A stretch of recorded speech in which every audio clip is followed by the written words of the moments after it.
Boxing update sa final weigh-in ni Janibek Alimkhanuly versus Mikhailovic. Tumimbang si Janibek ng 159.5 pounds, pasok sa middleweight division. Tumimbang naman si Mikhailovic ng 160 pounds. Kaya tuloy ang bakbakan ngayon sa middleweight division. Dedepensa ni Janibek ang kanyang IBF belt. Abangan natin ngayong October 4. Sa ibang banda naman, Ryan Garcia hinamon agad si Conor McGregor. Isang laban sa MMA at isang laban sa boxing. Sabi nga ni Ryan, I'd fight Conor in MMA and boxing. Crawford tripping, some kicks and elbow won't hurt that bad. Umatras nga po si Terence Crawford kay Conor McGregor dahil ayaw niya lumaban sa loob ng oktagon. Kaya bumanat agad si Ryan Garcia. Kung umatras daw si Terence Crawford, hindi atras si Ryan Garcia kay Conor McGregor. Hindi naman daw masyadong masakit para kay Ryan Garcia ang sipa ng isang MMA at elbow. So pagbibigyan kaya ni Conor McGregor ang tirada ni Ryan Garcia? Ano sa tingin nyo mga tol, may pag-asa ba si Ryan sa loob ng oktagon? Matatandaan na 2-time champion si McGregor sa UFC. Si McGregor ang pinaka-highest pay-per-view sa UFC sa buong history.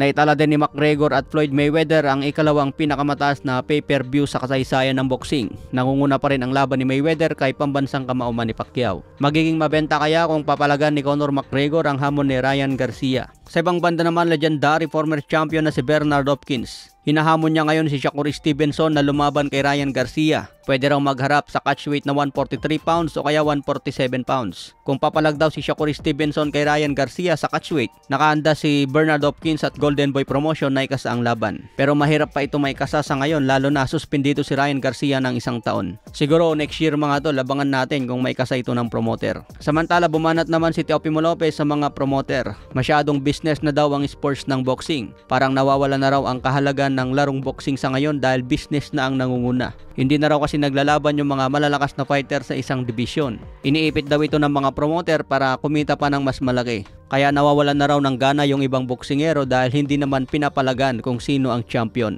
Samantala, William Cepeda na may kartadang 31 wins, 27 KOs walang talo, may paparating na laban ngayong November. Makakalaban niya si Tevin Farmer na may kartadang 33 wins, 8 KOs, may 6 na talo. Makakasabayan niya si Jose Carlos Ramirez na dating tinalo ni Josh Taylor. Makakalaban ngayon ni Jose Ramirez si Arnold Barbosa Jr.